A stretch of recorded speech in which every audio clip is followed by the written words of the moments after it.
Con el permiso de la presidenta, vamos a presentar los avances de los programas de bienestar. Adelante. Gracias.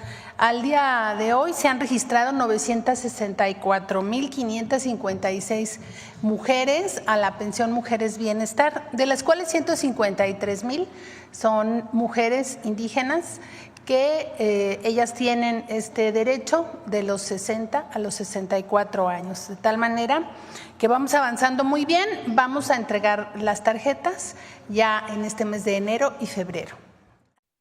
Estimados adultos mayores, comienza un año lleno de buenas noticias para ustedes. La presidenta Claudia Sheinbaum ha anunciado importantes cambios y la entrega de las nuevas tarjetas para la pensión Bienestar y beca Rita Cetina. No olvide suscribirse a nuestro canal y darle me gusta a este video. A partir del 3 de enero de 2025, el Banco del Bienestar iniciará la entrega de nuevas tarjetas de la pensión Mujeres Bienestar para recibir los 3,000 pesos bimestrales. Si usted ya cuenta con una tarjeta del gobierno anterior, no se preocupe, seguirá siendo completamente válida para recibir su pensión y todos los beneficios a los que tiene derecho.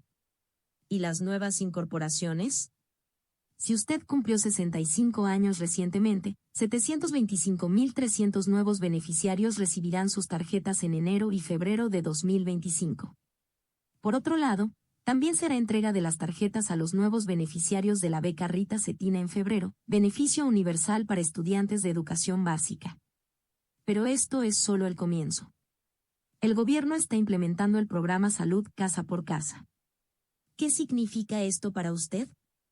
A partir de febrero, médicos y enfermeras visitarán su hogar para brindarle atención médica personalizada.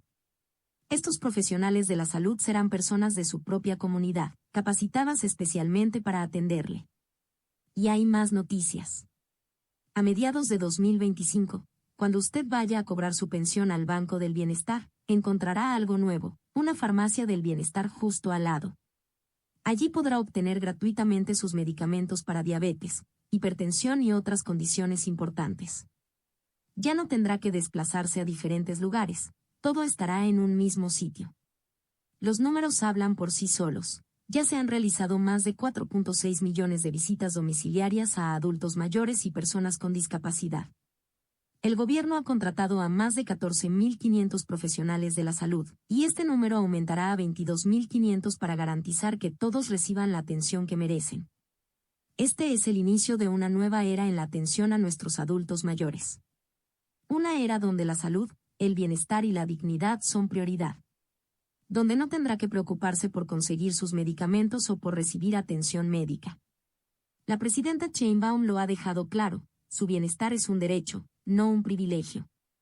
Revise a continuación el anuncio realizado por la misma presidenta y la secretaria Ariadna Montiel en la Mañanera del Pueblo. Con el permiso de la presidenta, vamos a presentar los avances de los programas de bienestar. Adelante.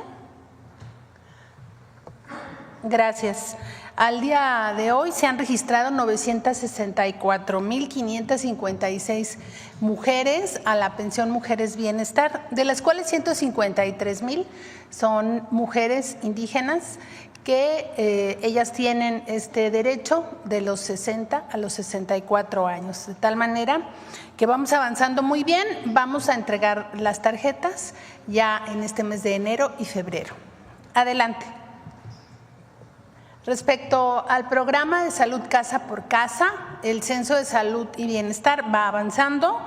Al día de ayer hemos visitado a 4,600,000 personas en su domicilio, a las personas con discapacidad y a los adultos mayores. Y como saben, en próximos meses ya estarán los médicos y las enfermeras trabajando también casa por casa. Adelante. Estas son algunas fotos del trabajo que se hace en territorio. Adelante.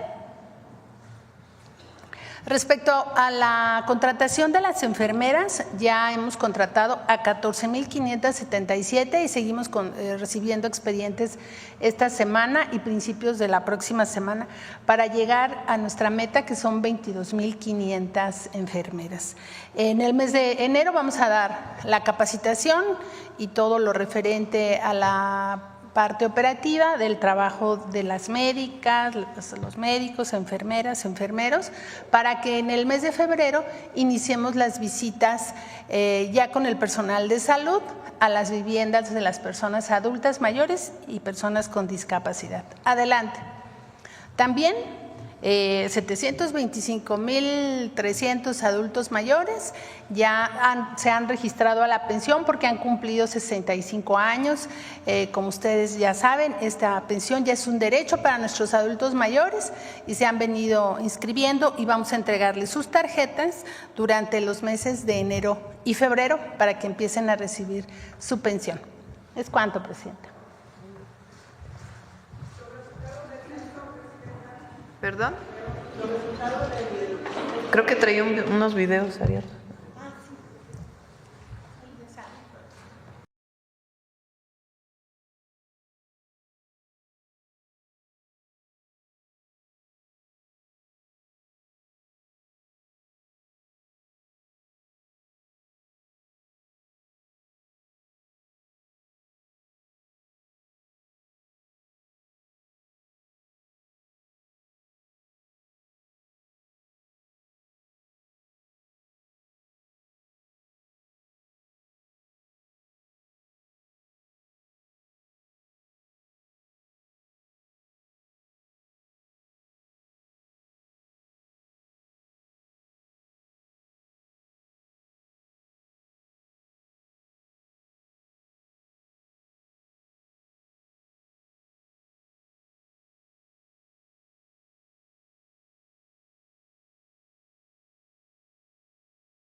¿Por qué no les platicas a partir de cuándo inician los trabajadores y trabajadoras de la salud a visitar las casas? Gracias.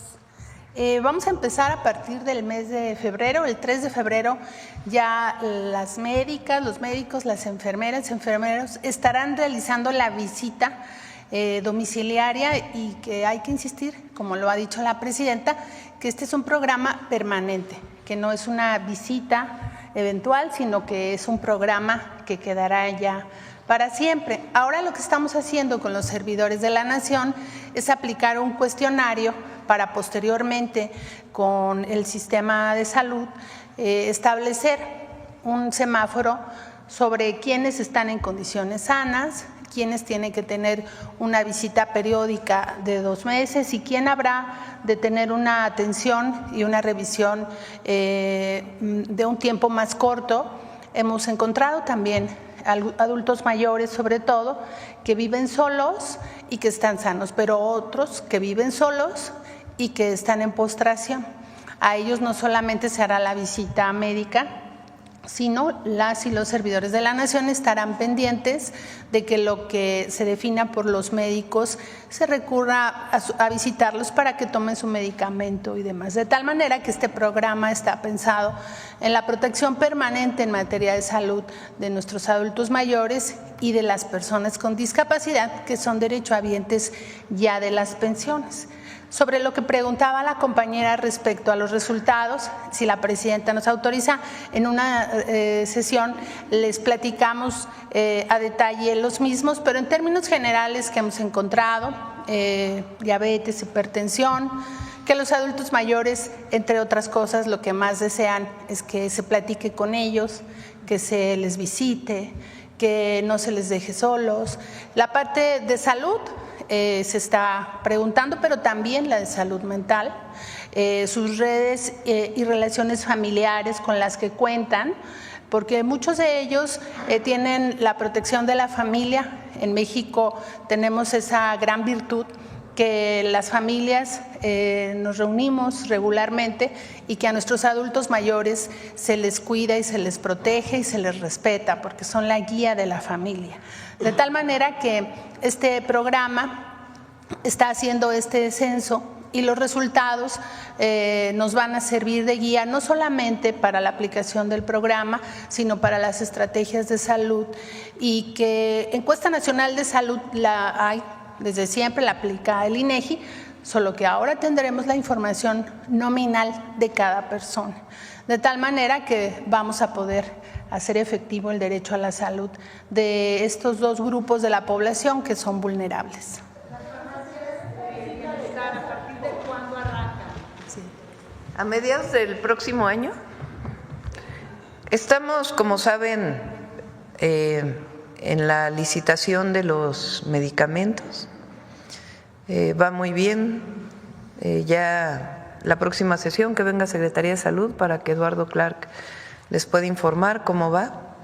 Entonces, el objetivo primero pues es tener todos los medicamentos en centros de salud y en hospitales, en el IMSS Bienestar, en el IMSS y en el ISSSTE. Y a partir más o menos de mediados del próximo año estamos viendo los diseños, vamos a iniciar, va a ser poco a poco, la construcción de estas farmacias junto al Banco de Bienestar. ¿Qué medicamentos habrá en estas farmacias? Pues aquellos que son los más importantes para el control de enfermedades como diabetes, hipertensión para las y los adultos mayores y algunos medicamentos importantes para las personas con discapacidad. De tal manera que cuando vayan por a cobrar su pensión al banco puedan también de manera gratuita tener su medicamento. Entonces, a partir de mediados del próximo año. Al final vamos a tener en cada banco de bienestar, a un lado vamos a tener la farmacia.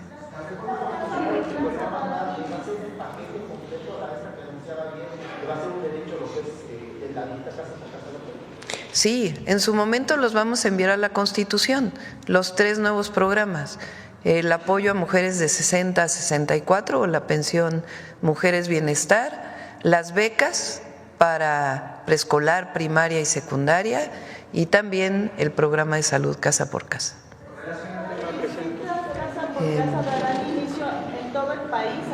En todo el país en febrero.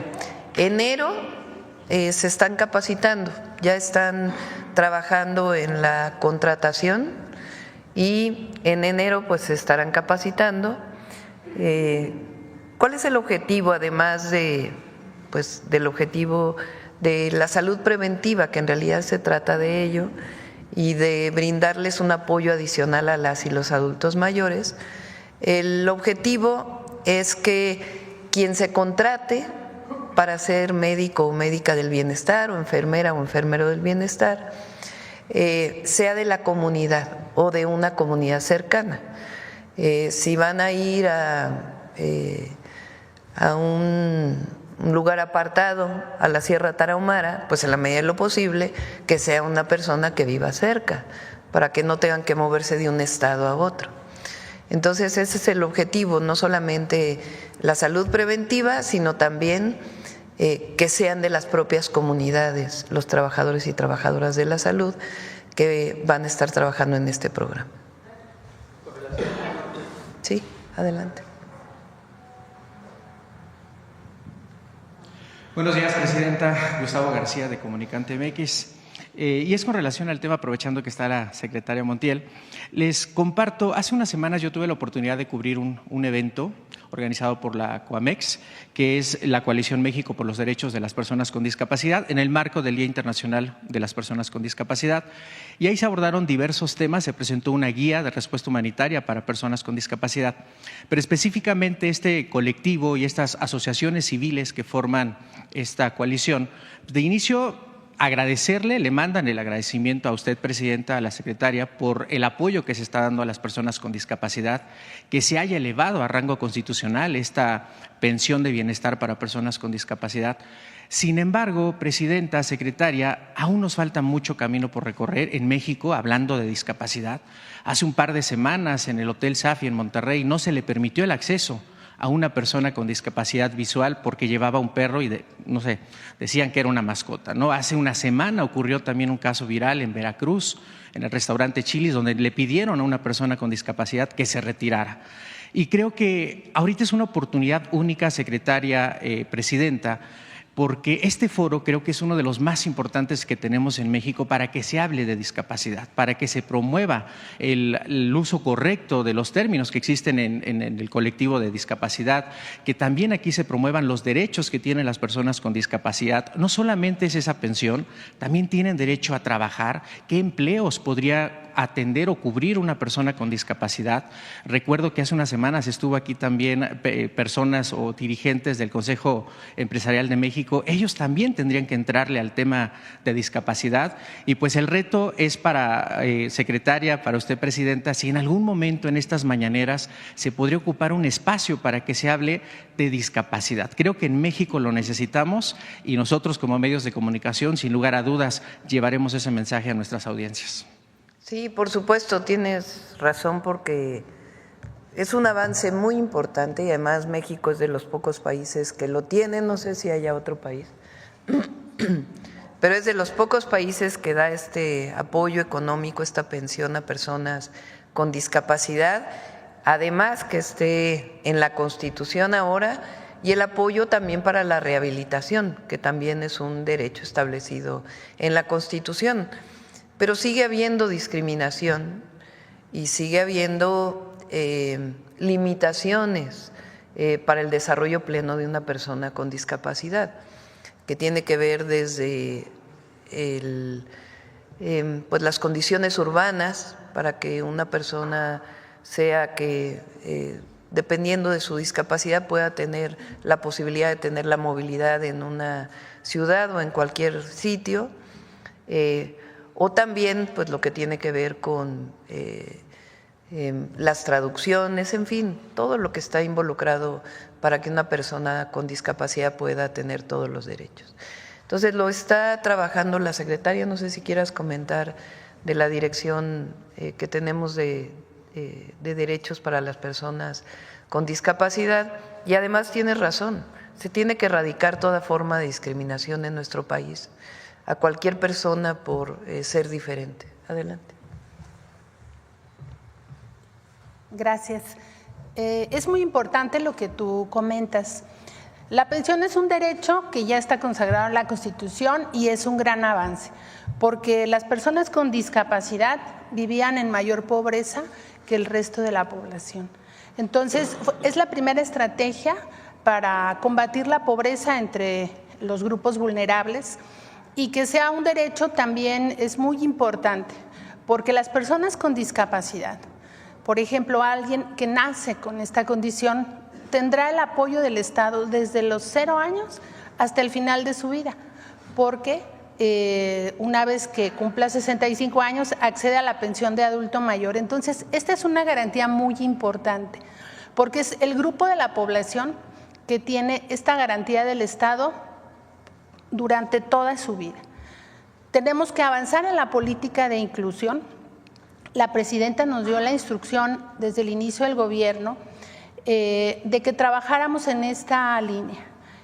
Nuestro compañero Pedro Ortega, él vive con discapacidad motriz y es una persona muy sensible en la materia. Nos está ayudando mucho, está en este momento justo reuniéndose con las organizaciones de la sociedad civil que tienen un sinnúmero de planteamientos correctos, convenientes, y también Pedro está integrado al grupo de salud casa por casa para que hagamos todo el protocolo que tiene que ver con la atención a personas con discapacidad, que tiene su especificidad, de tal manera que una vez que lo presentemos con la presidenta, seguramente ella lo va a plantear aquí, pero hay que trabajar en políticas laborales, educativas, de accesibilidad, lo que comenta la presidenta que tiene que ver con el entorno, y mucha sensibilidad,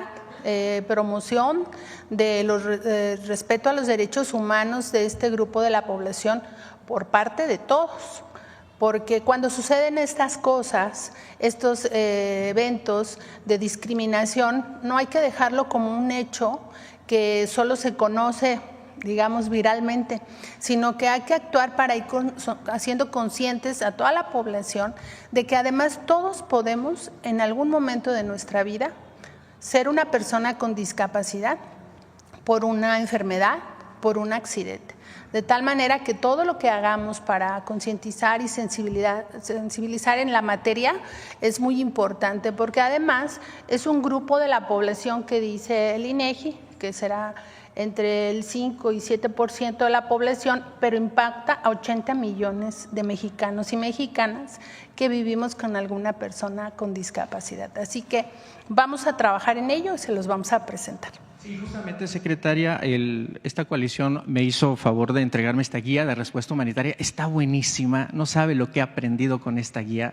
Creo que es un instrumento donde todos los expertos, familias de personas con discapacidad colaboraron para que se construyera esta guía y estaría genial que en la Secretaría la tuvieran y pudieran tomarla como base en estas acciones de promoción. Sí, claro que sí. Todo lo que ayude a que se haga mejor el trabajo. Nosotros tenemos 6 años trabajando con las personas con discapacidad y hemos aprendido muchas cosas.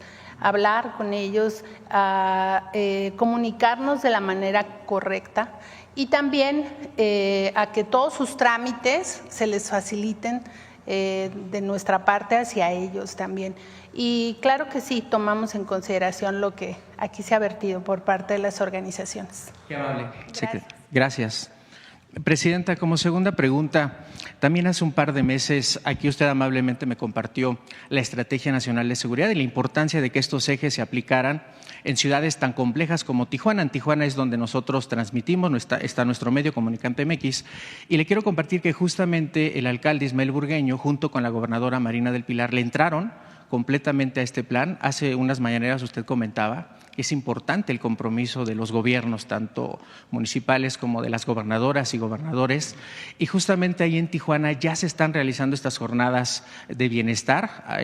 Por ahí el dato que nos compartió el municipio, ya más de 50,000 familias han sido beneficiadas, se han restaurado más de 2,000 luminarias. Hoy Tijuana, en muchas zonas donde se veía oscuro, ya se ve iluminado, y que eso es parte importante de las acciones que impactan directamente a la seguridad de una ciudad tan compleja como es Tijuana. Y aquí sobre este tema, Presidenta, es reiterarle que si existe este compromiso real en otros estados, en otras ciudades complejas, reitero, Tijuana es una ciudad compleja, pero estoy seguro que si los alcaldes, si las gobernadoras y gobernadores le entran al tema, muy probablemente se podría tener un resultado contundente en temas de seguridad. ¿Usted qué opina, Presidenta?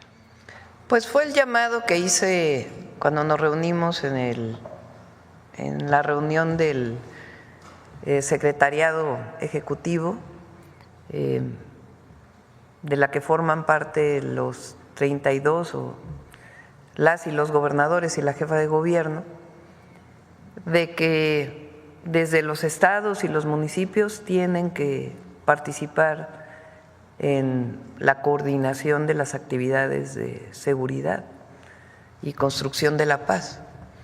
En algunos casos los gobernadores o las gobernadoras van todos los días al gabinete, en otros no van ningún día, en los extremos, digamos, y hay quien asiste la mitad de los días. Pero la seguridad es un tema de todos los días. No es que haya un logro y al otro día se pueda decir, pues ya se acabó y resolvimos el problema. Esto es de todos los días, mucha consistencia, tanto en la atención a las causas como en la decisión de la cero impunidad, que tiene que ver con todos los poderes, tiene que ver con el Poder Ejecutivo, las policías, el Poder Ejecutivo Federal, la Guardia Nacional, la Secretaría de Seguridad, tiene que ver con las fiscalías estatales y la Fiscalía General de la República y con el Poder Judicial, que es fundamental que participe. Ahora viene pues ya la elección el próximo 1 de junio y el objetivo es pues que se erradique la corrupción en el Poder Judicial y que entre gente nueva, fresca, jóvenes principalmente, que muchos de ellos se inscribieron en el proceso y que hagan justicia en el marco de la ley y de la Constitución y que puedan librar órdenes de aprehensión, de cateo, todo lo que se requiera para atender los delitos del fuero común, los delitos federales y los delitos de cuello blanco también. Entonces, todos los poderes tienen que participar en la construcción de la paz. Entonces, en Baja California es importante esto que se está haciendo. Vamos a tener una reunión, nos está ayudando Ariadna a convocar, obviamente, a la Secretaría de Gobernación, con todos los presidentes y presidentas municipales, además de los gobernadores. El objetivo es hablar de varios temas.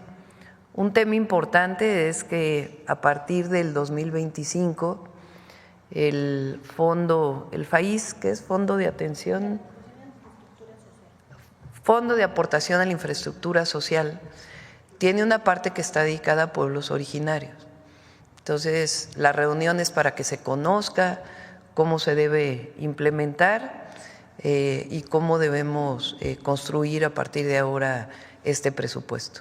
Lo segundo es que queremos que una parte importante de ese presupuesto municipal y estatal se conjugue con el presupuesto federal, por ejemplo, para obras de agua, tal manera que aunque sea poco el presupuesto del municipio, se conjugue con el presupuesto estatal y el presupuesto federal para poder tener un presupuesto para los próximos 3 años, que es lo que duran los presidentes municipales, para poder hacer un presupuesto conjunto y resolver alguna problemática relacionada con abastecimiento de agua potable y que no cada recurso sea aplicado en temas distintos.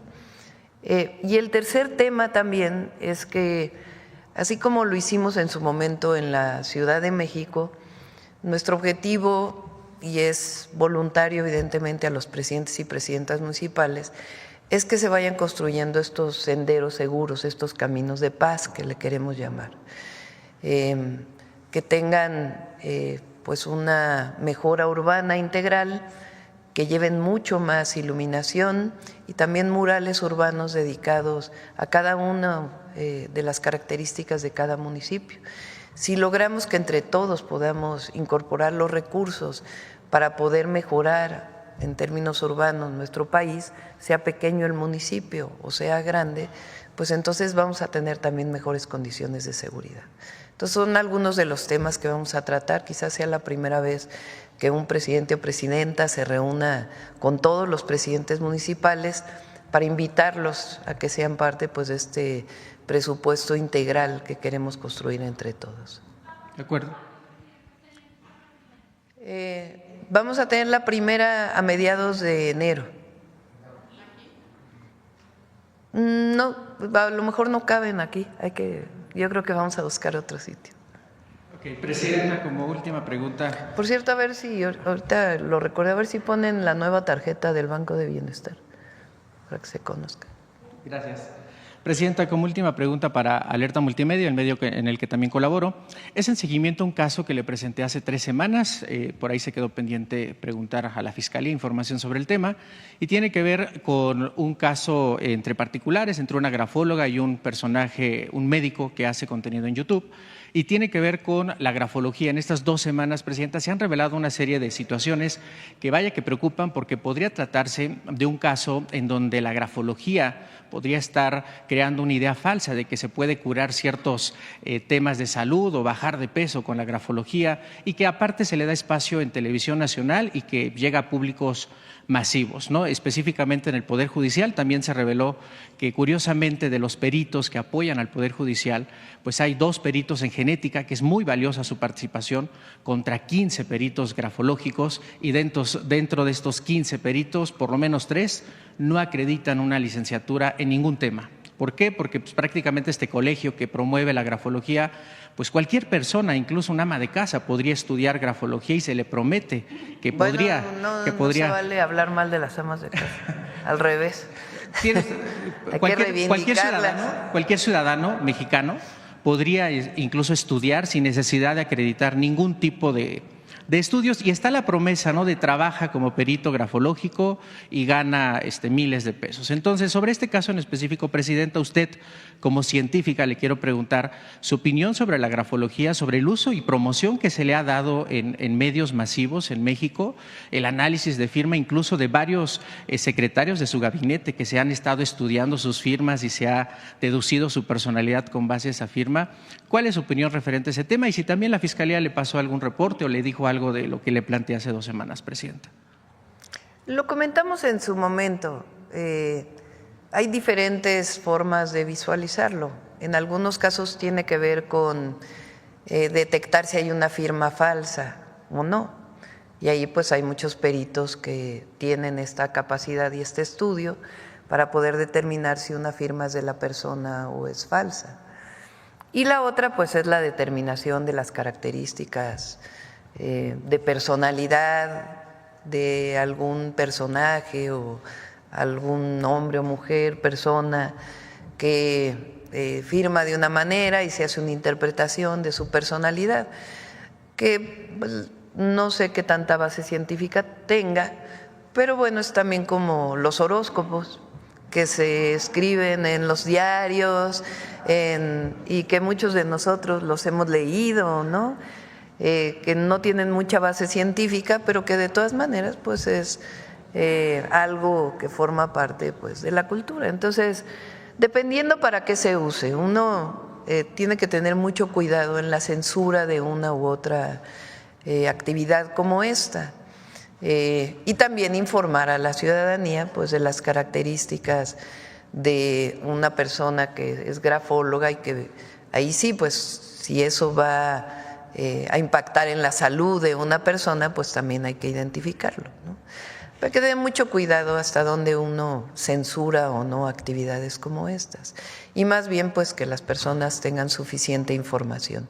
Y si se utiliza ya para un mecanismo relacionado con la salud, pues ahí sí hay normas que tienen que ver con la COFEPRIS, en donde pues es evidente que no queremos que la gente se involucre en la utilización de un medicamento o de un esquema de este tipo para poder cuidar su salud. Para eso hay médicos, médicas reconocidos, que ya sea los medicamentos alópatas de las farmacéuticas o también herbolaria tradicional, que también se ha demostrado que tiene ventajas para la salud, cualquiera de estos mecanismos, que la COFEPRIS es quien formalmente pues determina si pueden ser utilizadas o no. Pero de todas maneras hay que tener cuidado porque pues también la creatividad no tiene por qué ser sancionada. Adelante. Gracias.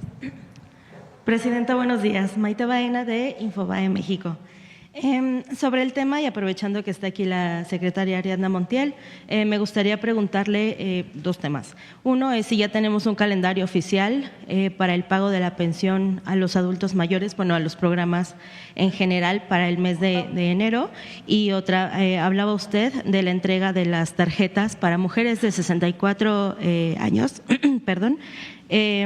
Si ya también hay una convocatoria para el resto de la población, que en este caso sería las mujeres de 62 a 63 años, y también se han contemplado un poco, como lo hizo el sexenio pasado el presidente López Obrador, aumentar el monto de manera paulatina o si es el único monto que se tiene considerado. Gracias. Este año es para mujeres de 63 y 64 años y formalmente hasta el próximo año es 60, 61, o sea, hasta el 2026 sería 60, 61 y 62. Si tenemos los recursos suficientes, este mismo año iniciaríamos las inscripciones. En el caso de comunidades indígenas o afromexicanas, es completo, de 60 a 64 años de edad. El 3 de enero hacemos la primera entrega de las tarjetas. Ya vamos a ir al Estado de México para entregar las primeras tarjetas y durante los primeros meses se van a entregar las tarjetas del bienestar, del Banco del Bienestar. Esta es la nueva imagen. Presidenta, ¿esa tarjeta sería nada más para el programa Mujeres 60? Hay también para las becas y ya las nuevas tarjetas que se vayan entregando de adulto mayor. Las tarjetas que se entregaron con el presidente López Obrador son válidas, siguen siendo válidas. Para adulto mayor, discapacidad, todos los programas de bienestar que hoy son derechos siguen siendo válidas y ya las nuevas tarjetas que corresponden a nuestro gobierno pues tienen la imagen del nuevo gobierno y los nuevos programas pues son con las nuevas tarjetas del bienestar. Entonces, a partir de enero se entregan para mujeres, pensión Mujeres Bienestar, y a partir de febrero las becas Rita Cetina para adolescentes de secundaria. De la beca Rita Cetina ya se cuenta con un calendario de primer pago también. También vamos a invitar a Mario para que lo presente, pero a partir de febrero empiezan a entregarse las tarjetas. Muchas gracias. De otro tema, aparte de programas, no sé cuál sea su reacción sobre los recientes hechos en el municipio de Cualcomán, si la Fiscalía General de la República ya tiene una investigación en contra de la presidenta municipal y pues sobre todo conocer cuál es su reacción, presidenta. Gracias. Sí, primero es importante que se conozca que la fotografía, lo informó hoy el general secretario, la fotografía que sale en el Reforma no corresponde al 27 de septiembre. Sí hay una lona que corresponde a ese día, pero la fotografía del evento, en donde también está un miembro del Ejército, es del 10 de diciembre, no es del 27 de diciembre, donde se hizo un acto cívico relacionado con el aniversario de este municipio. Eso primero, que es importante que se dé a conocer, porque hay que ser responsables en la difusión de la información. Y segundo, se está haciendo una investigación de la presidenta municipal, si tiene nexos o no con este grupo delictivo o por qué se presentó esta lona. Siempre hay que hacer investigaciones. No puede uno juzgar de inmediato, uno no es juez. Entonces tiene que haber una investigación de la Fiscalía y en todo caso si se encuentra algún vínculo, pues que sea presentado ante un juez la carpeta de investigación que se haga. Entonces se está haciendo la investigación, evidentemente condenamos estas lonas, no puede un grupo delictivo en un acto público, pues hacerse apología de la violencia. Eso es lo que nosotros estamos en contra, de que se haga una apología de estos grupos delictivos. Pero si hay un nexo o no de un funcionario público, tiene que ser investigado, y también el solo hecho de haberse presentado esta lona para el regalo de juguetes que se presentó en esta nota periodística. Y también pues ser responsables en la información y dar la información correcta de cuándo fue la fotografía y cuándo fue la lona que se presentó. Bien, gracias, presidenta. Ya en un tema más de índole personal, saber cuál es el mensaje que usted tiene para todos los mexicanos en Año Nuevo, si usted ya tiene planes para cerrar el año, sobre todo pues ahorita que se trata de la última conferencia del 2024, si ya también, no sé, si usted planeó sus deseos o si ya incluso grabó el mensaje que tiene para difundir el día de mañana. Muchas gracias y feliz Año Nuevo para todos. Gracias. Primero, desearle a todas y todos los mexicanos lo mejor este año nuevo, esta cena que es familiar con los amigos, y que todos y todas tengan un feliz 2025. Nosotros pues nos corresponde cerrar el año, hacer un análisis, un balance del 2024.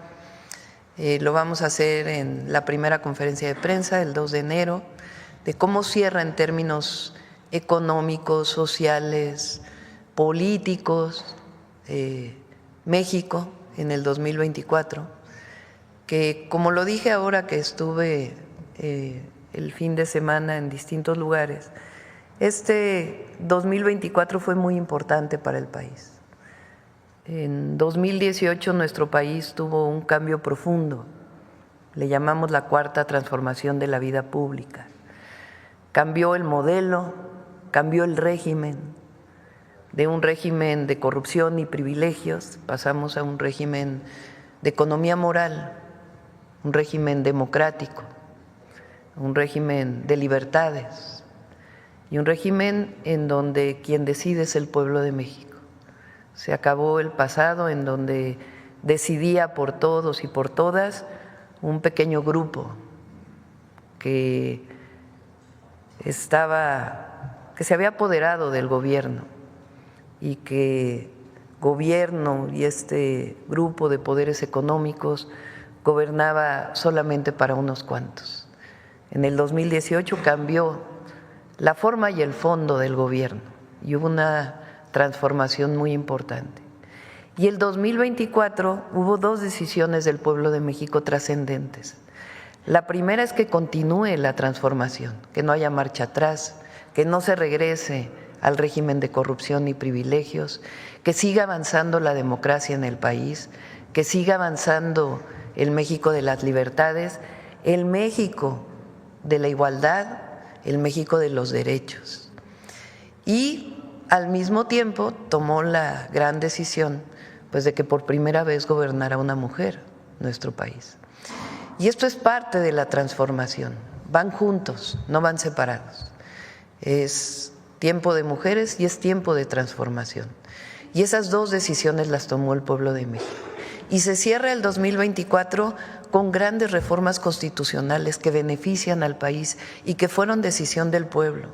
La reforma al Poder Judicial, el convertir los programas de bienestar en derechos del pueblo de México, el llevar a las mujeres a la Constitución de la República, el que se haga el reconocimiento de los cambios en el 19 constitucional, en donde se plantea distintos delitos como parte de la prisión preventiva oficiosa,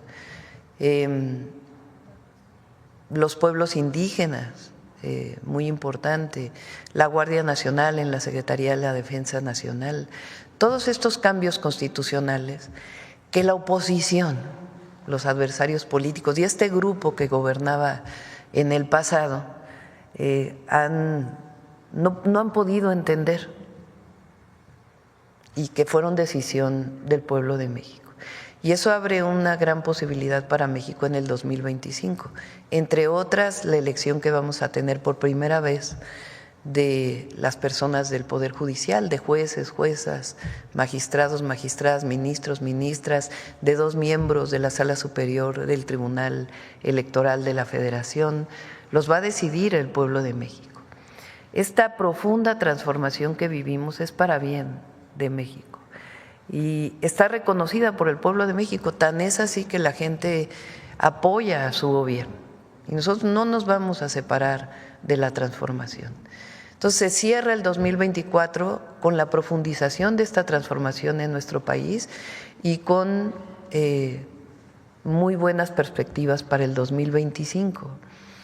Se cierra también con una defensa nuestra y del pueblo de México y de todas y todos los mexicanos a nuestros hermanos y hermanas que viven en Estados Unidos. Cerramos el año haciendo énfasis en que a México se le respeta y a los mexicanos y a las mexicanas se les respeta y que México es un gran país, es una potencia cultural y el reconocimiento de que esta potencia cultural y esta grandeza de México proviene del reconocimiento de los pueblos originarios y también de la fecunda historia de nuestro país. Entonces el humanismo mexicano, la economía moral han dado a México una visión distinta y son los mismos que le están dando una visión de esperanza para el 2025. Entonces estamos contentos, el pueblo de México está contento, hay algunos que no, pero bueno, así es la democracia. Pero va a ser un muy buen año para México en el 2025.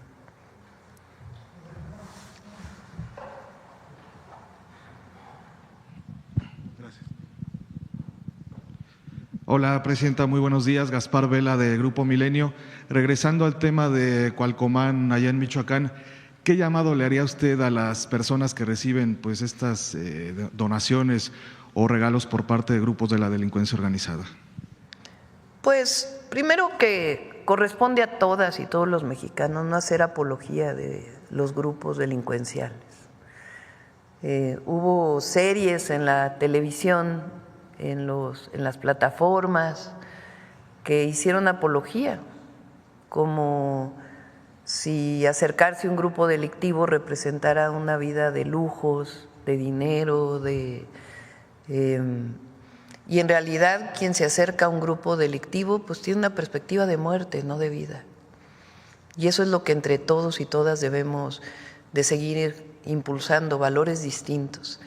Que el valor de la sociedad no esté en el dinero, que el objetivo para nosotros y para todos es que todos los mexicanos y mexicanas vivan bien, vivan con bienestar, que tengan acceso a alimentación saludable 3 veces al día, que tengan acceso a la educación, que tengan acceso a la salud, que tengan acceso a la vivienda, a lo que todos necesitamos para vivir adecuadamente.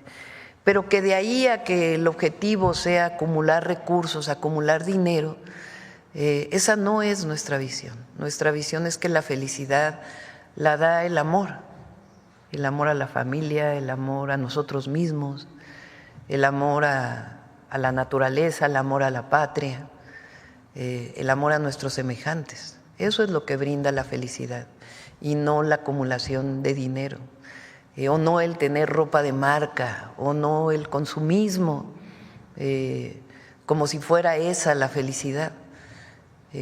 Eso nos corresponde a todos seguirlo inculcando y promoviendo en las familias, en las niñas y en los niños.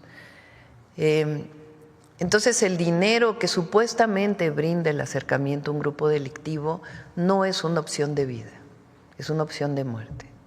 Y también el acercarse a las drogas tampoco es una opción de vida, es una falsa salida a cualquier problema.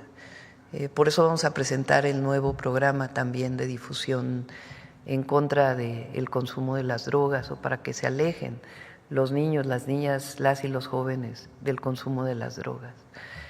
Entonces eso es algo que entre todos debemos de seguir impulsando, y además es parte de lo que consideramos que es el humanismo mexicano.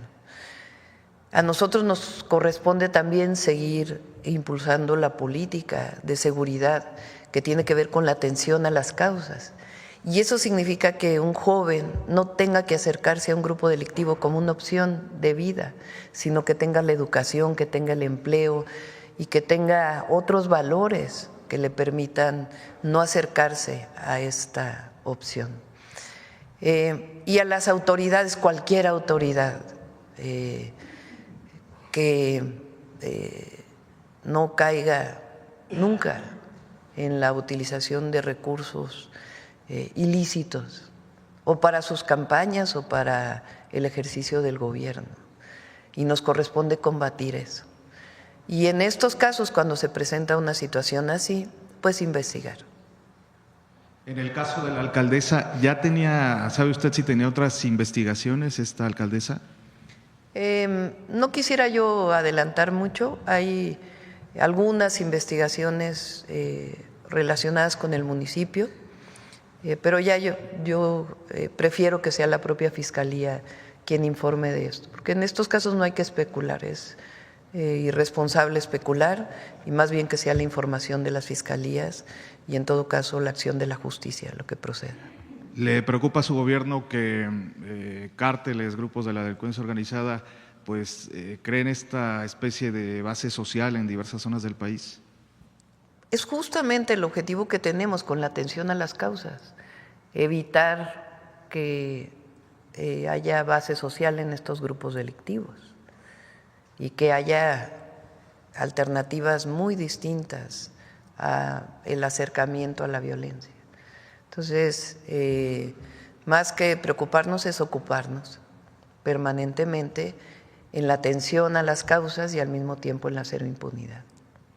Presidente, en otro tema, ayer en Tlaxcala hablaba sobre hacer una elección del Poder Judicial el próximo año con mucha participación.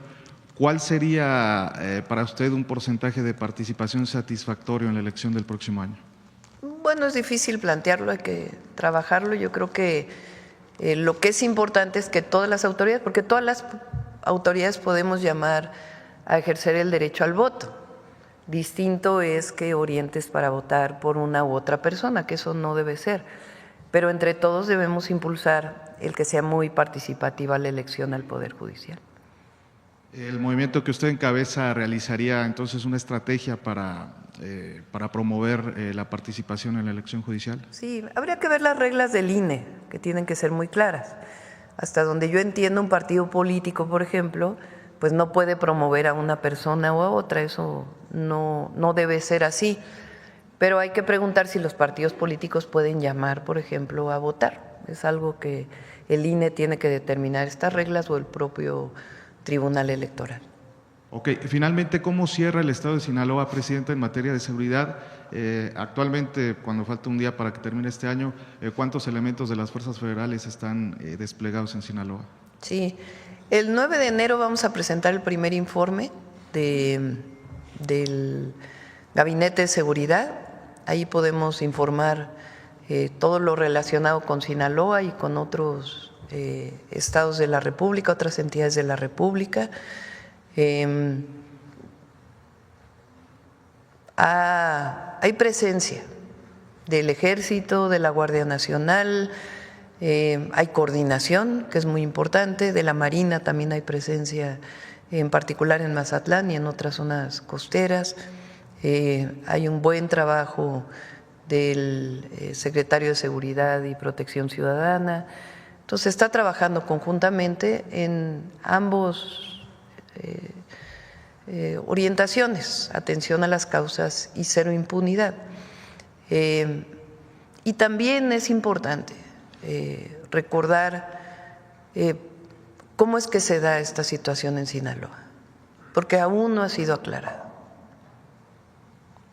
La detención de este personaje de la delincuencia organizada, cuál fue la participación de las agencias de Estados Unidos, cómo se dio esta situación, porque a partir de ahí es que empieza esta ola de violencia en Sinaloa. Entonces es importante y que se aclare, que se vea, lo está haciendo la Fiscalía, sigue con estas investigaciones, y recordar también siempre que no estamos de acuerdo con ninguna forma de injerencismo. Gracias.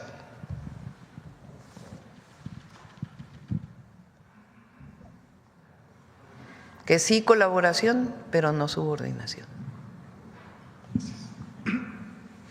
Buenos días y fríos días. Que por cierto, antes, perdóname, por la nota que salió en el New York Times ayer, sale una nota que es importante señalar, en donde presuntamente dos reporteras entran a un laboratorio de fentanilo.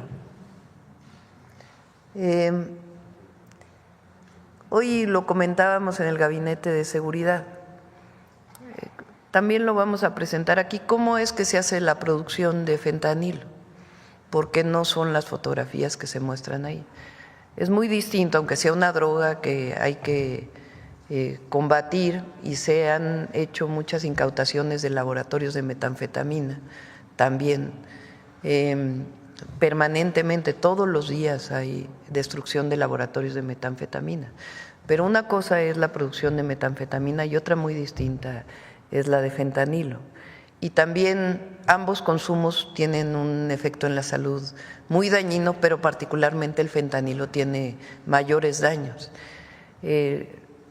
Entonces, no es muy creíble, vamos a ponerlo así. No así, el fentanilo se produce de otras maneras, que ya la Secretaría de Marina o el propio… ¿cómo se llama?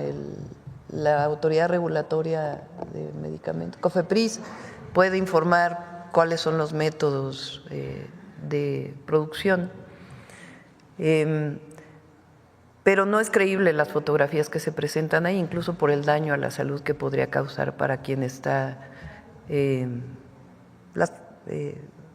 cocinando, como se dice, estas drogas. Pues solamente decir que no es muy creíble, y ya es, bueno, ya viene de antes, este tema del New York Times con relación a la producción de droga en México. Aquí con el presidente López Obrador se presentaron algunas cosas y ya hubo otro reportaje vinculado con, según esto, la cooptación de estudiantes de química para la fabricación de drogas muy potentes, y ahora el que se presenta el día de ayer. Entonces, no es muy creíble este reportaje por cómo se está presentando, y lo vamos a demostrar científicamente. ¿Perdón? ¿Seguiría abierta la invitación a Kim Golden para que aclarara la difamación que hizo en contra de… Bueno, sí, desde entonces, pero también pues a que sean serios con la información que están dando. Todos los medios tienen esa responsabilidad, y particularmente pues sobre temas tan delicados como el que se está presentando. Entonces, como lo hemos dicho, nosotros estamos haciendo nuestro trabajo y lo vamos a seguir haciendo, y la estrategia de seguridad va a dar resultados. Y también el 7 presentamos la nueva campaña en contra del consumo de fentanilo y de las drogas en general, porque no queremos que las y los jóvenes se acerquen a las drogas y menos al fentanilo. En México no existe, afortunadamente, el problema de consumo de fentanilo. El otro día lo dije aquí, lo comenté en un evento que tuvimos, en la llamada que tuvimos al presidente Trump, la segunda llamada. Él me preguntó si teníamos en México un problema de consumo de fentanilo como lo hay en Estados Unidos, y le dije que no quiere decir que no haya consumo, pero no a los niveles que hay en las ciudades de Estados Unidos, que sí es un tema, obviamente, de limitar la producción de y la entrada de esta droga, pero también es un tema de salud pública y de comunicación. Entonces, lo que le dije es que en México hay valores en las familias y nos protegemos, y así hay que seguirlos impulsando. Y al mismo tiempo la campaña que se hizo lo retomó de manera tan importante que él va a hacer una campaña. Lo dije aquí cuando estuvo Juan Ramón de la Fuente en la pasada mañanera, que lo retoma también para hacer una campaña en los Estados Unidos, que nos parece muy bien. Y tenemos que colaborar hasta por razones humanitarias para evitar que esta pandemia de consumo de fentanilo en los Estados Unidos continúe. Abocarnos a que no haya esto en México y a evitar que continúe en Estados Unidos, siempre con respeto a nuestras soberanías, pero colaborando en todos los temas que tienen que ver con la inseguridad. Y la otra muy importante que hemos mencionado aquí también, ¿qué pasa cuando la droga entra a Estados Unidos? O sea, ¿cómo se vende el fentanilo en Estados Unidos, en las ciudades de Estados Unidos? ¿O allá no hay ilegalidades en la venta? Pues, ¿quién lo vende allá en las ciudades? ¿Quién lo distribuye? ¿A dónde va el dinero de la venta de la droga en Estados Unidos? Entonces, así como nosotros nos estamos ocupando del tema en nuestro país, también tiene que haber por parte de los Estados Unidos, y la colaboración en el marco de respeto que siempre tiene que darse. Entonces, sí es importante llamar la atención sobre este reportaje el día de ayer. También a todos los países, evidentemente. También se hizo un llamado en su momento a China y otros países asiáticos, porque muchos de los componentes del fentanilo, de los precursores, se fabrican allá. Entonces, tiene que haber control de la fabricación de esos precursores y también pues del envío a otros sitios del mundo. Buenos días, Presidenta. Cambiando de tema radicalmente, este año se cumplieron 30 años del levantamiento armado del Ejército Zapatista de Liberación Nacional. Mañana celebran un año más con una serie de seminarios y foros en Chiapas que ya iniciaron días atrás. Entre otras quejas, se hizo hincapié en la contradicción de un estado militarizado como Chiapas mientras aumentan la violencia y la inseguridad del crimen organizado, y también el intento de dividir al movimiento con programas como Sembrando Vida, al que los zapatistas se refieren como Sembrando Muerte. Conocimos la posición de Zedillo, genocida, la posición racista de Fox, la narcomilitarización de Calderón, el desprecio de Peña, también el silencio y la distancia de Andrés Manuel.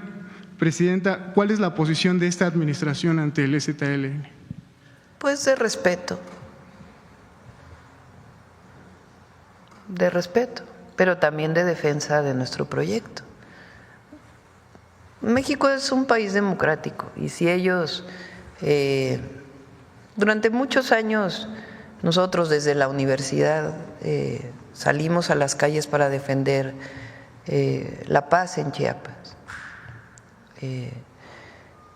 Y ellos tomaron la decisión de ser críticos ante nuestro movimiento, lo cual lo respetamos. Y no creo que debamos entrar en un debate con ellos. Nos quedamos con el respeto a su movimiento, pero también en la defensa de lo que estamos haciendo en Chiapas y en todo el país. Lo que buscamos nosotros es el bienestar, la paz y la justicia. Ese es nuestro sustento, esos son nuestros principios, esas son nuestras causas. Siempre lo hemos hecho y ahora más desde la Presidencia de la República lo vamos a seguir haciendo. Siguiendo con el tema de algunos grupos hostiles, ¿cuál es su opinión, Presidenta, sobre el documento que hoy se publicó en un diario de circulación nacional y que también circuló en la bancada de Morena en el Senado de la República, que alerta, y cito el documento, sobre distintos grupos alentados por la narrativa de la oposición que podrían realizar movimientos sociales que recriminen la existencia de elementos militares extranjeros dentro del territorio, pudiendo suscitarse revueltas o levantamientos armados en ciertos territorios? Fin de la cita. Esto, desde luego, en relación con la amenaza de Trump de declarar terroristas a los narcos. ¿Conocía estas posiciones alarmistas de Morena en el Senado de la República? No sé quién hizo el documento, no lo conozco.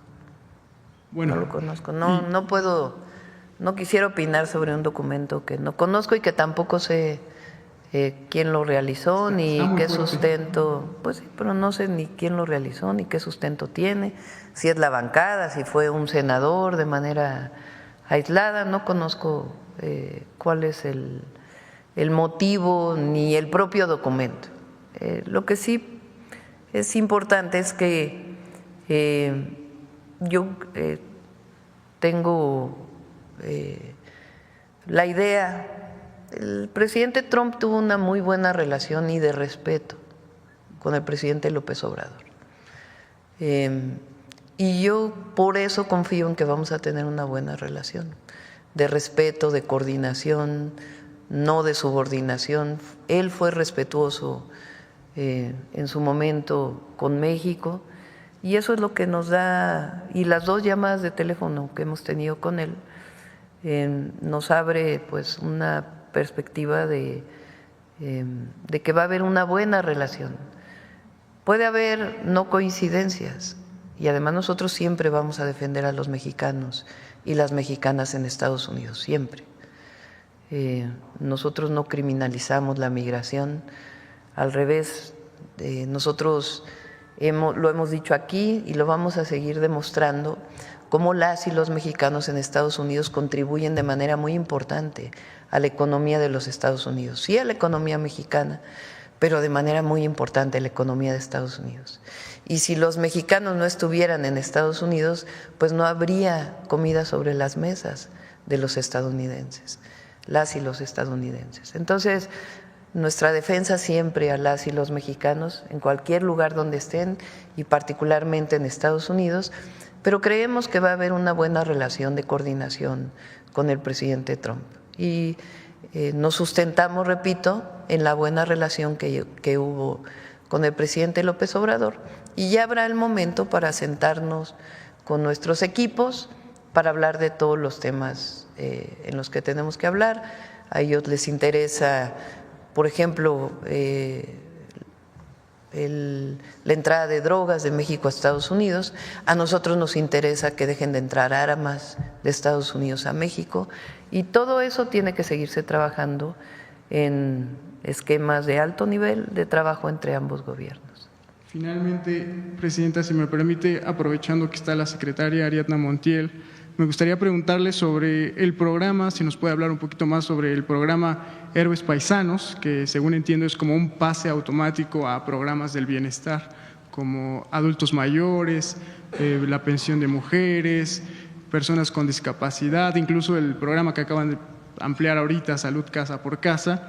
Me gustaría preguntarle, secretaria, ¿cuál es el análisis presupuestal de la Secretaría del Bienestar ante posibles deportaciones masivas tras el 20 de enero que asume Donald Trump? ¿Esto podría significar un ejercicio extraordinario o cuál es el análisis que tiene la Secretaría? Gracias. Estamos trabajando en varios ámbitos.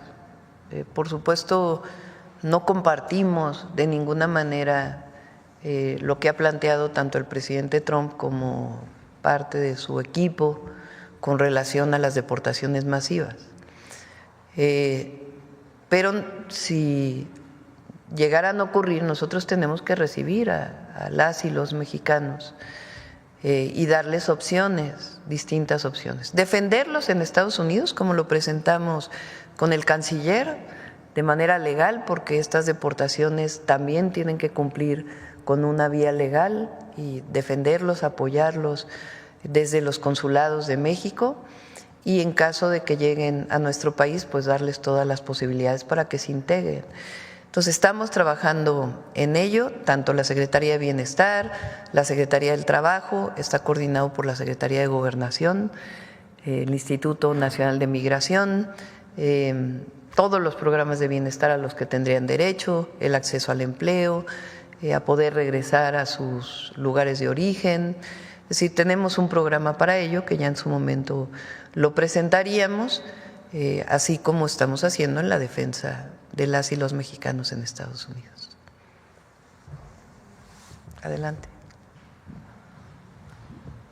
Gracias, presidente. Buenos días. Judith Sánchez Reyes, de Perspectivas MX. Solamente para retomar este asunto de las asistencias e inasistencias de los gobernadores a las reuniones de seguridad. Usted nos había comentado que nos podía proporcionar la lista de los gobernadores. No sé si igual nos puede adelantar algunos nombres. Sí, si quieren, el día que presentamos el informe del gabinete, ahí. El 7 de enero.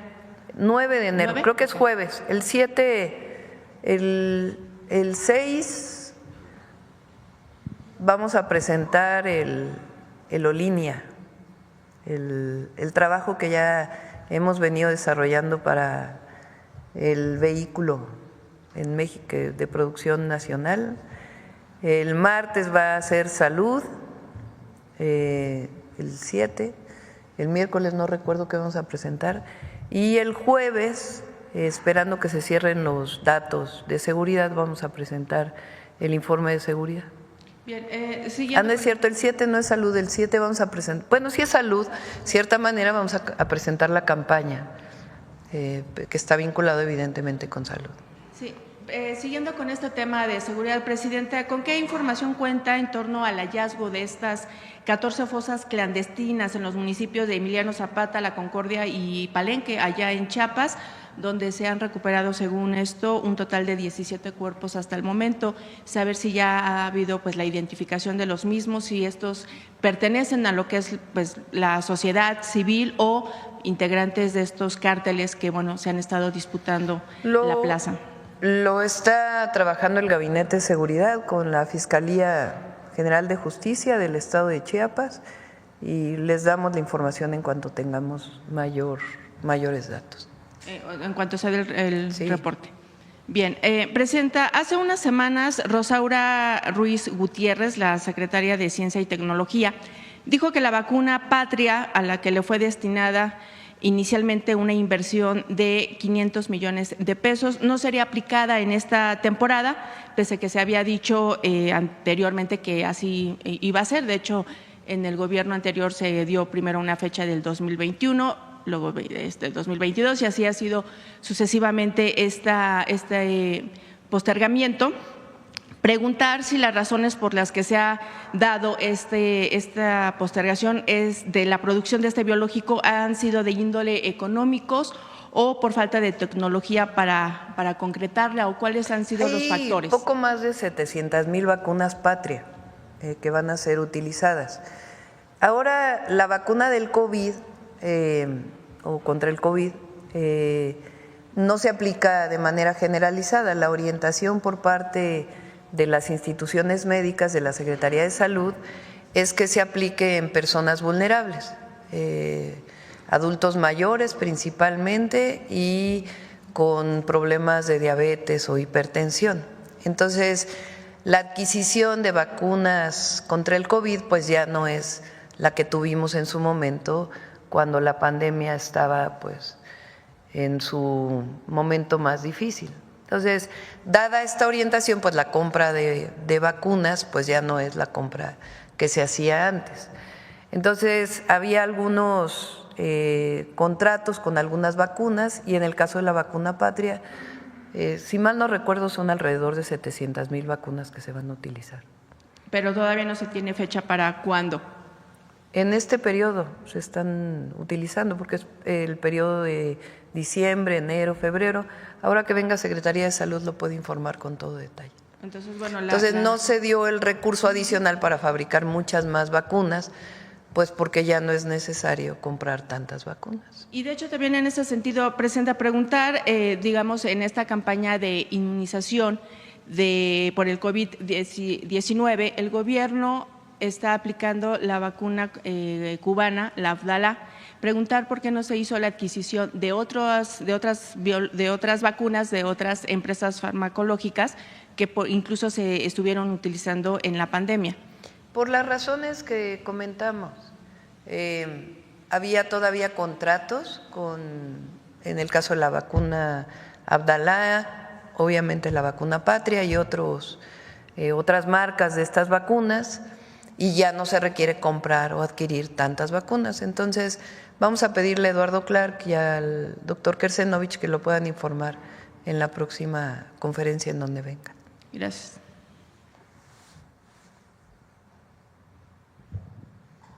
Buenos días, Presidenta. Yaret Arciniega, de Revista Fortuna. En semanas pasadas, la Secretaria del Bienestar mencionó que en estas encuestas de salud casa por casa se habían encontrado fenómenos de abandono a los adultos mayores. Preguntarle cómo se va a responder o qué medidas se van a tomar ante estos fenómenos y cómo se va también a proteger pues estas pensiones que ellos reciben o que estas personas tendrían que estar recibiendo para que no se utilicen para otros fines.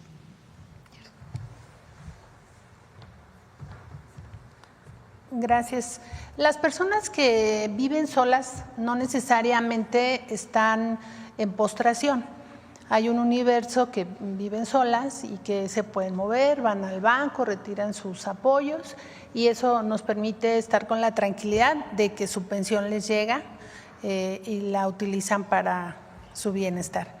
Quienes están solos en una condición de postración, es justo la tarea que estamos realizando para saber quién y tener un plan específico de visitas de los médicos y las enfermeras y también apoyo nuestro de los servidores de la nación. Y en general la comunidad también hay que decirlo, es que México es un país muy grande porque tenemos un apego familiar importante y también un ánimo comunitario que permite a muchas personas pues sostenerse porque la comunidad los apoya, pero nosotros estamos justo para esta labor y la idea es estarlos visitando, estarlos apoyándolas y que sus programas les lleguen.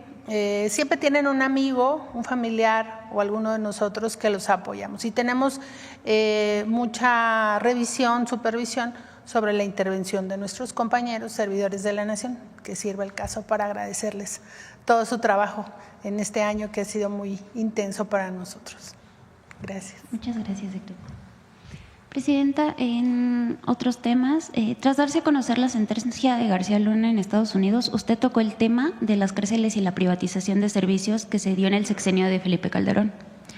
con el exsecretario a la cabeza de estas operaciones. Un reportaje publicado en Revista Fortuna sobre esta situación detalla que las constructoras beneficiadas por estos contratos, que se adjudicaron de manera directa, lograron con el gobierno de Calderón contratos transeccionales por más de 2 décadas, por la construcción, operación, conservación, mantenimiento de la infraestructura carcelaria, alimentación, lavandería, laboratorio médico y servicios de tecnología. Un gran hotel de lujo, así lo describió el presidente López Obrador, así los describió los servicios que ofrecen las empresas que participaron en esta incursión de actores privados en el sistema carcelario. A pesar de que los supuestos lujos, se sabe que estos eferesos, que son 8, adolecen de programas de reinserción. Sobre este tema, si nos pudiera detallar qué pasará con estos contratos transaccionales que hasta el gobierno pasado estuvieron intactos, y en segundo lugar, si nos pudiera decir si se está trabajando en programas que garanticen la reinserción de la población carcelaria y cómo se están construyendo estos planes. Y en tercer lugar, ¿cómo se evitará que en esta administración suceda lo mismo con la construcción de obras estratégicas? Estos contratos continúan a la fecha, pero en el sexenio pasado, con el presidente López Obrador y la secretaria Rosa Isela en Seguridad, se hizo una disminución muy grande de los contratos. Se ahorraron cerca de 10,000 millones de pesos que se pagaban entonces, y eso no significó la disminución de los servicios que se prestan. Entonces vamos a hacer una nueva revisión de todas maneras de estos contratos, porque en efecto la cantidad que se erogaba por persona privada de la libertad pues era muchísimo, por eso se refirió el entonces presidente a que parecían hoteles de lujo, no porque esa fuera la condición en la que están los PPL, sino porque lo que se les pagaba era muchísimo. Nosotros ya no vamos a utilizar el esquema de las APPs como se diseñaron en su momento. Las APP son contratos público-privados, que el esquema que se diseñó es que el privado contrataba financiamiento, el capital para poder construir, y el gobierno aportaba cada mes hasta poder pagar todo. En algunos casos pues hubo corrupción, en otros casos ese financiamiento privado es muy alto, entonces daba una salida cuando no tenía recursos un municipio o un estado a poder hacer una construcción que permitiera eso. Igual se llamó obra pública financiada, que tenía también otras características, pero que pues daba una posibilidad de salida.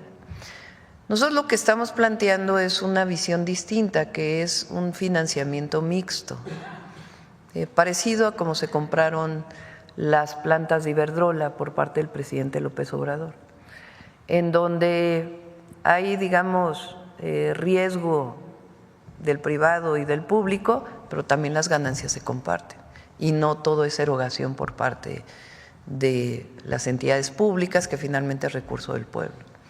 Entonces hay esquemas así que estamos diseñando para el sector energético muy transparentes, o esquemas que se utilizaron también, por ejemplo, para la construcción de carreteras o de aeropuertos. La carretera que acabamos de inaugurar en Nayarit, en la frontera entre Jalisco y Nayarit, en la costa, en Puerto Vallarta y Bahía de Banderas, la carretera que va a Bucerías, tiene un esquema muy distinto en donde también participan los privados, que le llaman, mejor le voy a pedir al secretario de Infraestructura, CMRL, en donde participan los privados, pero se comparten también las ganancias de cualquier carretera o cualquier obra que se esté haciendo, que es un esquema mucho más transparente y que permite utilizar inversiones mixtas en caso de que no haya recursos públicos para poder construir una infraestructura. Pero esa visión como la que se hizo en el pasado, en donde había sobre todo mucha corrupción, pues evidentemente ya no es parte de la Cuarta Transformación. Sobre los programas de reinserción para la población carcelaria. Le pedimos, estos centros de detención están en la Secretaría de Seguridad y Protección Ciudadana y pedimos al responsable, si quieren un día, que venga a platicar de todo lo que se está haciendo. Muchas gracias, presidenta. Y por último, sabemos que Mike Johnson ganó hace algunas semanas la nominación republicana para permanecer como presidente de la Cámara de Representantes en Estados Unidos. Se trata de un republicano cercano al presidente electo Donald Trump que adoptó y respalda prioridades relacionadas con deportaciones masivas, recortes de impuestos, recortes de fuerza laboral federal, una imagen más fuerte de Estados Unidos en el extranjero, y que mencionó antes de las elecciones la intención de derogar la ley de chips, una de las políticas industriales centrales del gobierno de Estados Unidos y claves para los estímulos que impulsan la relocalización de cadenas de suministros y de las cuales México podría beneficiarse. Aunque oficialmente no se han dado declaraciones al respecto, la derogación de la ley de chips podría formar parte de la agenda de los 100 días, presidenta. ¿Y cómo podría afectar esta situación a México? A ver, las decisiones que tome Estados Unidos y su Congreso, sea el Senado o el Congreso, la Cámara Baja o Alta, como se llama, pues le corresponden a ellos. Evidentemente nosotros vamos a hacer nuestra parte para convencer de la importancia del tratado comercial. Y además ellos lo saben. El tratado comercial ha beneficiado mucho a Estados Unidos, también a México y también a Canadá. Pero el tratado comercial beneficia mucho la economía de Estados Unidos. Hay muchas inversiones en puerta, muchísimas, en Estados Unidos, en Arizona en particular, para la producción de semiconductores. La mayor parte después de la pandemia, si ustedes recuerdan, hubo un rezago muy importante en la venta de vehículos, inclusive aumentaron de precio. ¿A qué se debió este rezago en la venta de vehículos? Pues principalmente a que disminuyó enormemente la llegada de los llamados chips o semiconductores de Asia, de Taiwán y también de China.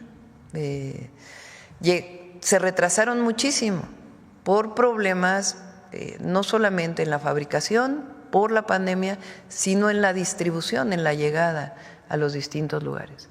Y eso evitó pues que incluso bajó mucho la venta de vehículos, que es parte del problema, digamos, que se presentó derivado de la campaña en donde se orientó la política económica, y afortunadamente nosotros teníamos ya el tratado comercial entre los tres países, para que en vez de que se siguiera impulsando la producción en China en particular, se reorientara la producción a lo que se llamó la relocalización de las empresas, es decir, a mercados regionales en vez de en mercados globales.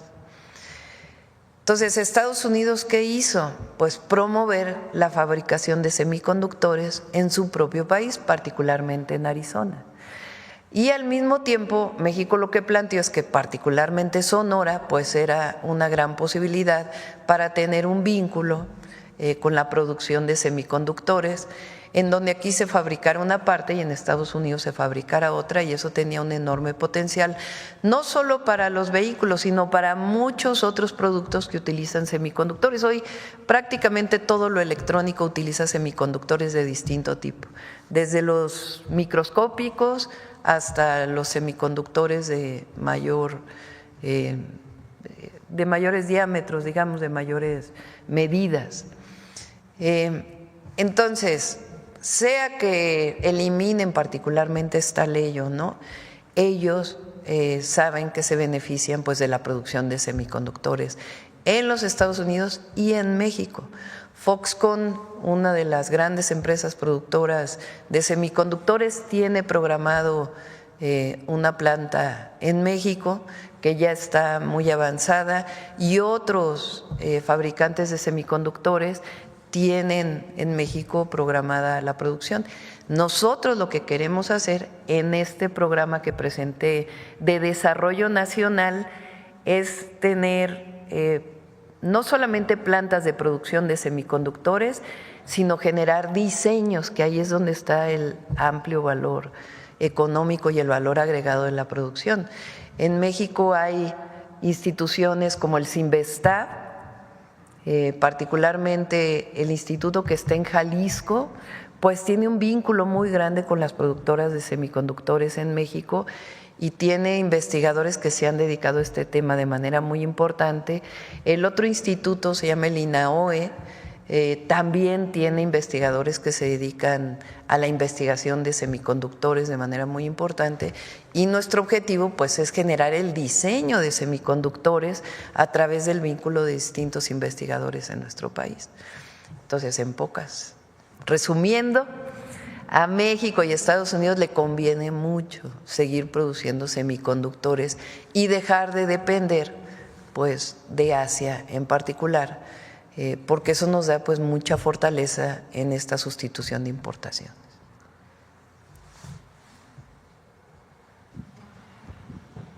Presidenta, muy buenos días. Ramón Ramírez Gutiérrez, de Noticieros El Reloj, de la Tlaxcalteca 91.5. Primeramente, desearle lo mejor en su persona y en su familia este fin de año y principio del año próximo, en su felicidad, pues al bienestar de muchos mexicanos. Informarle, Presidenta, y agradecerle a nombre de muchas amas de casa. La vez pasada tuve la oportunidad de tocar el tema del gas. Afortunadamente, después de su intervención y de su mandato, aparecieron los tanques de gas por arte de magia. Pero preguntarle, Presidenta, en esta ocasión la situación que tiene que ver con la vida de los municipios. El tema que me interesa periodísticamente hablando es la situación de la gobernabilidad, que muchas veces tiene que ver con nepotismo también, con corrupción y falta de transparencia. Me estoy refiriendo a la forma de elección de los que gobiernan los municipios, sino en todos, en la mayor parte del país, que se eligen por planillas.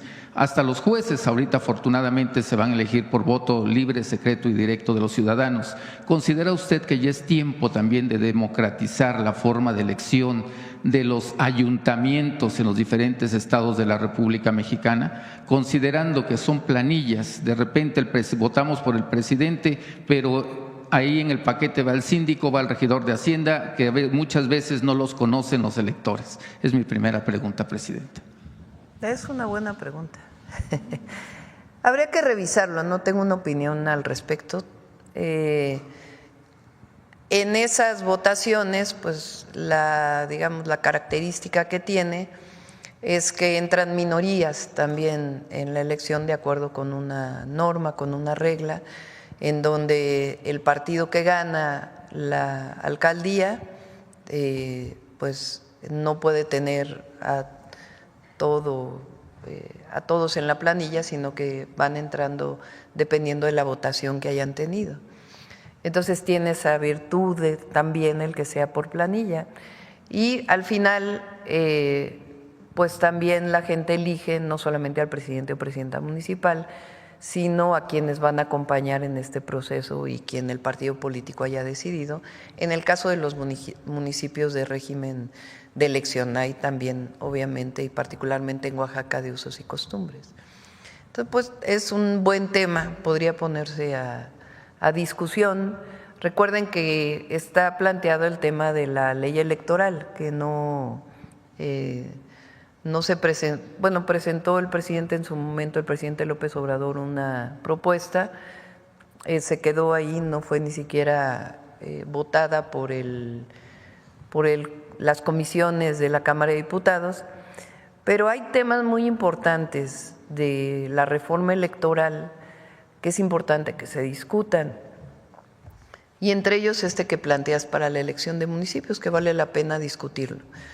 Por ejemplo, financiamiento a partidos políticos, financiamiento de la selección, cuánto cuestan las elecciones en México. Plurinominales, que no se trata de que no tengan representación las minorías, pero el problema de las listas de plurinominales, cómo se eligen, cómo se deciden, quiénes participan. Hay estados de la República, por ejemplo, la Ciudad de México, donde en primer lugar hay una lista de plurinominales, algunos entran de acuerdo con los nombres que establece el partido político, pero quedan los que quedaron en segundo lugar de la votación como diputados en el Congreso local. Entonces, obligas, digamos, a que todos hagan campaña y que vayan al territorio y se ganen su representatividad frente al electorado, frente al pueblo. Es una manera de ver que participe minorías y que no sean estas listas de plurinominales que son definidas finalmente por un partido político. Entonces yo voy más a que no haya estas listas y que haya otro tipo de representación de las minorías, a que disminuya el presupuesto público que se va a las elecciones y a los partidos políticos, que no haya nepotismo, que no haya reelección. Yo soy de las que pienso que no debe haber reelección en ningún puesto de elección popular.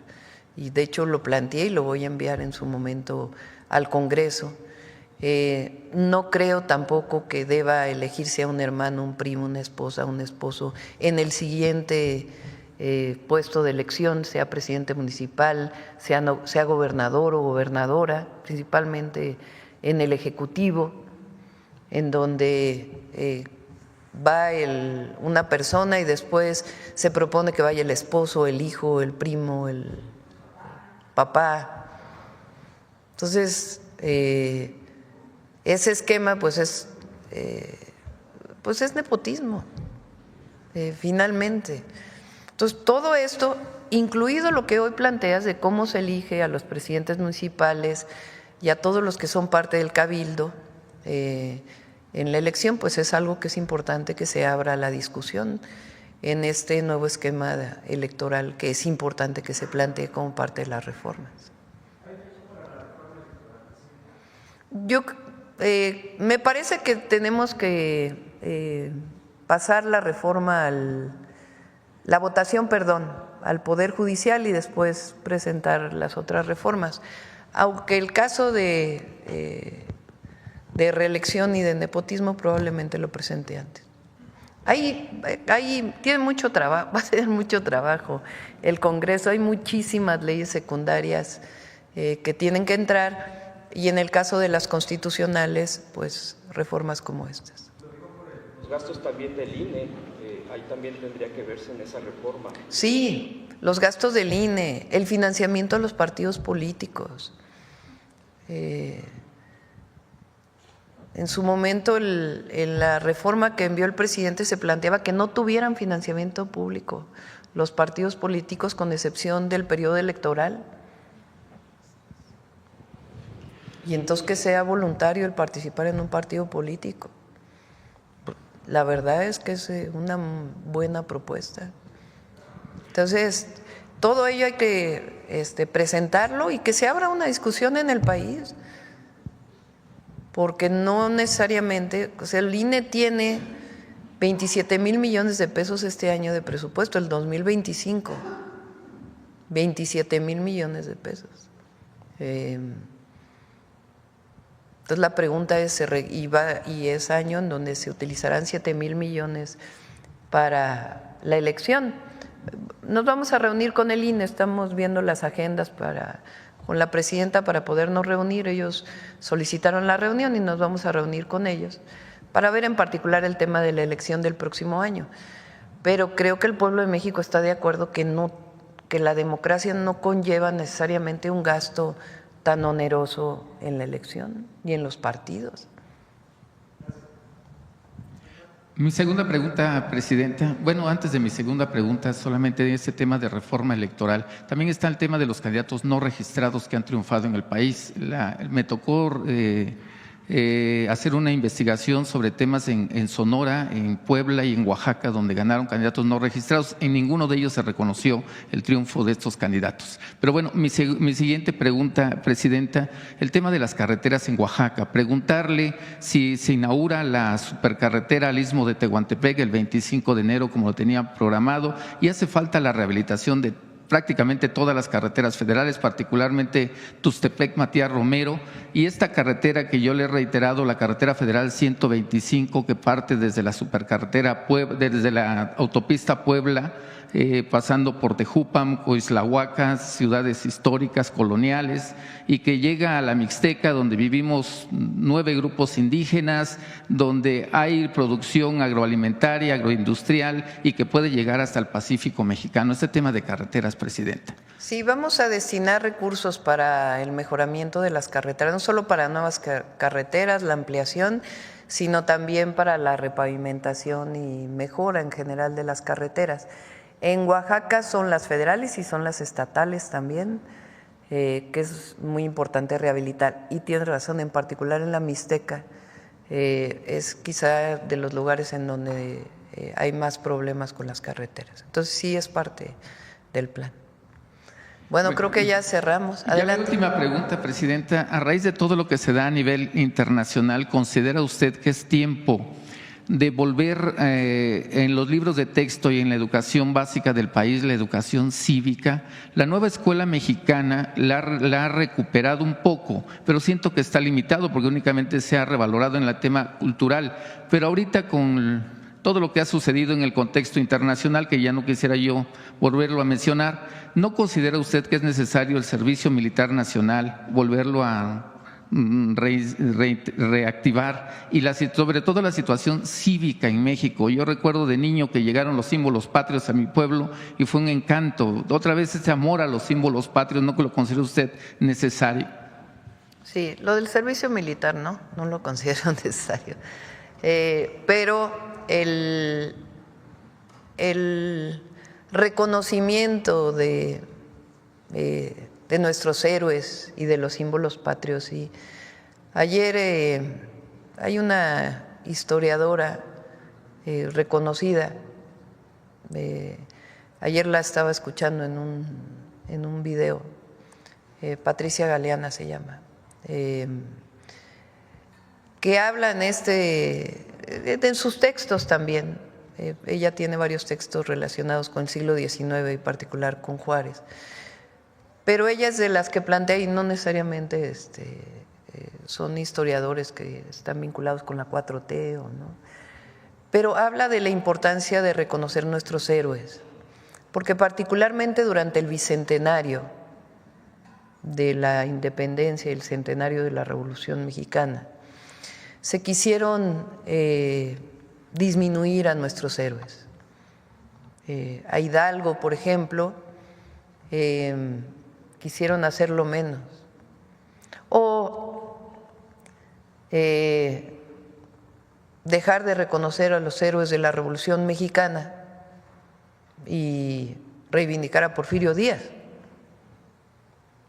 Entonces, evidentemente, estas grandes transformaciones de nuestro país tienen que ser parte de la historia y del reconocimiento de nuestros héroes, de nuestras heroínas, que han sido muy poco reconocidas, y que es parte de la tarea como mujer presidenta que tenemos, de reconocer a nuestras heroínas, porque a veces incluso se reconocieron como la esposa de, y no necesariamente por su valor como persona. Ahí está Josefa Ortiz, que parecía que era solamente la esposa del corregidor y que dio sus taconazos, y no, tuvo un papel preponderante en la independencia de México. Entonces, tenemos una tarea histórica, en efecto, del reconocimiento de nuestros héroes, de nuestras heroínas, que como pocos países en el mundo los tenemos. No cualquier país del mundo tiene un Hidalgo, un Morelos, que no solamente lucharon por la independencia, sino por la justicia, y condujeron revoluciones populares. Y eso no se encuentra en muchos países de América Latina y del mundo. ¿Qué país tiene un Juárez? y todos los liberales mexicanos. ¿Qué país tiene un Zapata, un Villa, a unos Flores Magón? Muy pocos. ¿Qué países tienen una Elvia Carrillo Puerto? Una Rita Cetina.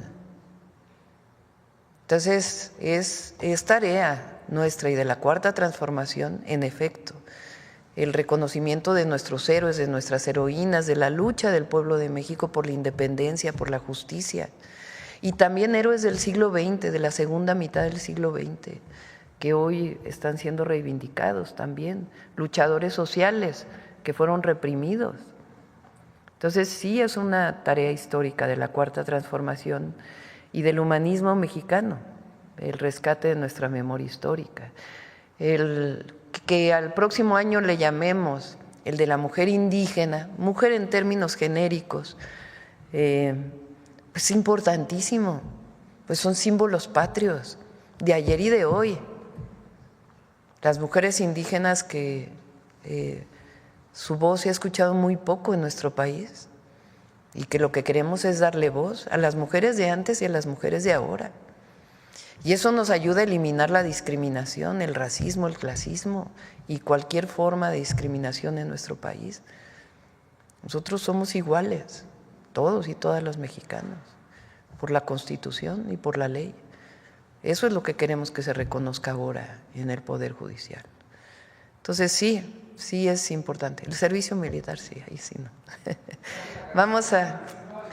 Sí, les doy la fecha exacta. Hubo ahí algunos problemas, en particular con se llama túnel falso, que lo fuimos a visitar ahora, porque hubo varios desgajamientos del cerro por el tipo de material que hay en esa zona. Entonces se llevó un poco más de tiempo. Queríamos inaugurarla en diciembre, ya no se pudo, pero ya está muy cerca de terminarse y vamos a dedicarle esfuerzo importante a la modernización y repavimentación de carreteras, en particular en Oaxaca y en la Mixteca. Bueno, cerramos ya. Feliz año a todos y a todas.